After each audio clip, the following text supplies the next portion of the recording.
Pondasi di tengah caci, fitnah dan tekanan para mafia serta lawan politik Jokowi. Bukan Jokowi jika tidak melihat berbagai masalah secara mendasar. Gaya kepemimpinannya pun sudah menggambarkannya dengan gamblang. Belusukan adalah salah satu cara untuk melihat langsung ke tempat yang dasar. Menarik aspirasi langsung dari dasar. Melihat dan kontrol langsung secara fakta untuk verifikasi sebuah laporan yang biasa terpampang dalam tulisan dan gambar yang terkadang diberi deskripsi dengan indah dan bisa mengkaburkan wujud nyatanya. Verifikasi langsung adalah cara yang memang sesekali atau beberapa kali dilakukan bisa membuat shock terapi para penipu yang berdasi. Melihat segala sesuatu dengan mendasar tak semudah yang diomongkan. Selain butuh menambah wawasan dan sudut pandang, dibutuhkan pula energi yang begitu besar untuk terus-menerus bekerja dan belusukan.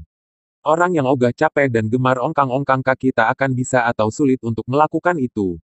Keikhlasan yang luar biasa pun dibutuhkan. Ketika segala masalah dilihat secara mendasar, permasalahan yang rumit pun akan timbul. Pertimbangan semakin berat untuk diambil. Sebab tidak ada kebijakan yang bisa memuasakan semua pihak. Ada skala prioritas yang dituntut untuk mengorbankan kepentingan lain. Hitungan pun harus sangat tepat supaya tidak terjadi masalah baru yang timbul lebih besar.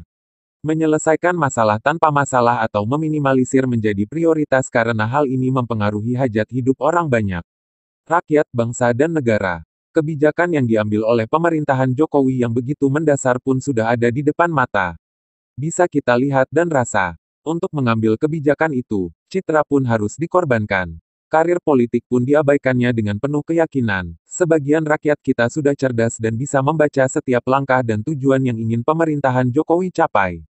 Infrastruktur sebagai pondasi awal sebuah perekonomian. Kalau ada yang bilang infrastruktur gak berguna, mungkin lebih baik orang tersebut disuruh pindah ke hutan rimba belantara. Hidup tanpa infrastruktur, dan ia akan langsung merasakan perlunya infrastruktur. Karena mau dijelaskan secara mendetail terkait pentingnya infrastruktur, dia tak akan mau menerima karena dasar penilaian orang yang menganggap infrastruktur tak penting adalah rasa benci atau propaganda politik untuk menjatuhkan Jokowi. Sederhananya begini, lihatlah daerah yang infrastrukturnya sudah baik, sudah pasti pertumbuhan ekonominya pun baik. Menghajar perongrong ideologi. Ideologi adalah pondasi suatu bangsa. Tanpa pondasi, sebuah bangsa akan berada di titik nol. Titik di mana akan ada carut-marut, perebutan kekuasaan, permainan kepentingan yang datang dari dalam dan luar negeri, titik perjuangan yang melelahkan. Untuk memulai ini, lihatlah kembali perjuangan Bung Karno dan tokoh bangsa lainnya di masa titik nol itu. Tak mudah dan semua terlatih untuk menggapai kehidupan yang lebih baik. Oleh sebab itu, menjaga ideologi sebagai dasar negara begitu penting. Komitmen itu dilakukan dengan menjadikan HTI sebagai organisasi terlarang, sama dengan komunis. Mencegah uang bocor ke negara lain. Pada zaman Orde Baru, Soeharto saja dijuluki oleh dunia sebagai pemimpin terkorup di masanya. Menjadi tak heran, jika KKN di masa itu begitu marak dan menjadi hal yang biasa. Itu semua sudah tercatat dalam sejarah, sulit untuk dirubah. Apalagi di masa perkembangan teknologi seperti saat ini. Sudah menjadi rahasia umum. Konon katanya para koruptor di zaman Orde Baru menyimpan hartanya di luar negeri. Ribuan triliun besarnya, orang bermasalah pun bebas membawa hartanya untuk hidup 7 turunan di luar negeri. Indonesia tak bisa berkutik lagi. Untuk mengamankan kebocoran tersebut, maka aturan dan kerjasama pun digodok. Swiss sebagai tujuan penyimpanan harta mafia pun ditarget. Setelah perjanjian dengan Swiss di dalam negeri RUU MLA pun disahkan untuk memburu aset hasil pidana yang ada di sana. Hal ini tentu saja membuat ketar-ketir para mafia atau generasi penerusnya. Tak hanya itu, bukti pun sudah ada terkait keseriusan pemerintah. Maria Pauline pembobol BNI sebesar 1,7 triliun pun dijemput sendiri oleh Menteri Yasona dari Serbia. Tak ada tempat bagi para mafia untuk menyimpan hartanya atau bersembunyi.